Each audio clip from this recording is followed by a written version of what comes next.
இயற்கை முறையிலே எங்கள் வீட்டில் நாங்கள் காய்கறி செடிகள்லாம் வச்சுருக்குறோம். குரோ பேக் மூலியமாக சுண்டைக்காய் செடி, கத்திரிக்காய், தக்காளி, அவரை, வெண்டைக்காய், பச்சை மிளகா போன்ற செடிகள்லாம் வச்சுருக்குறோம். இந்த செடிகளுக்கு நாங்கள்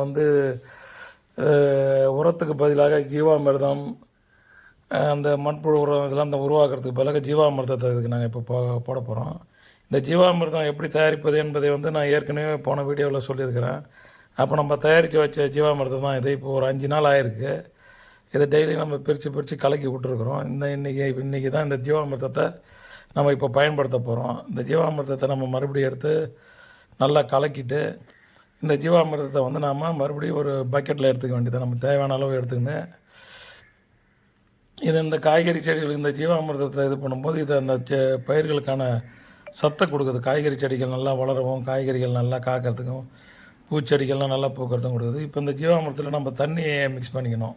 இப்போ நிலத்தில் ஜீவாமிர்தம் விட்றாங்கன்னா அவங்க தண்ணி பாயிற மடவாக்கியால் ஊற்றிடுவாங்க. அது தண்ணியோடு கலந்து போய் அந்த நிலத்தில் பாய்ஞ்சிரும். அதனால் பிரச்சனை இல்லை. நம்ம செடிகளுக்கு கொடுக்கும்போது நம்ம என்ன பண்ணோம், அந்த ஜீவாமிர்தத்தை கூட நம்ம ஒரு 4 மடங்கு தண்ணியை ஊற்றிக்க வேண்டியது தான்.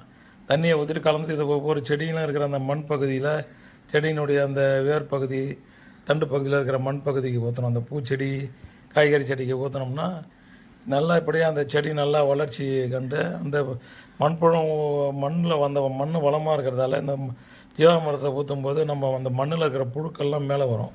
இந்த மண்புழுவுக்கு தீனியாக இந்த செடியிலேருந்து கொட்டுற அந்த இலைகள்லாம் மட்டும் நம்ம வீட்டில் சமைக்கிற போது போடுற அந்த காய்கறியினுடைய வேஸ்ட்டுகள் அதெல்லாம் கூட எடுத்துன்னு போடலாம். நம்ம போட்டோம்னா அது அந்த மண்புழுக்கு அதை தின்னு அந்த மண்புழு அந்த எச்சத்தை அதில் போடும். அந்த எச்சம் தான் மண்புழு உரம். அந்த மண்புழு உரத்தை இந்த ஜீவாமிர்தம் இதை நம்ம பயன்படுத்துறது மூலயமா தானாகவே நம்மளுடைய செடிகளுக்கு மண்புழு உரம் தானாகவே உருவாக்கப்படுகிறது.